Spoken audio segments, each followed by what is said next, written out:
Ой, нет. Фу.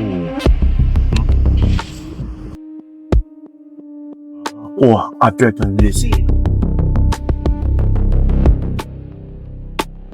Родной, отдай еще раз, пожалуйста, свой волшебный пульт. Без проблем. Ну сейчас я помою.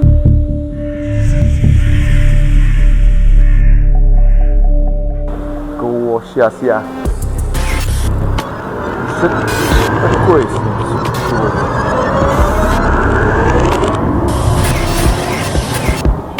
Ага. Слушай, родной, а чего у тебя не работает-то сегодня? Да я откуда знаю, посмотри батарейки, может, надо что-то заменить, посмотри. Батарейки еще менять.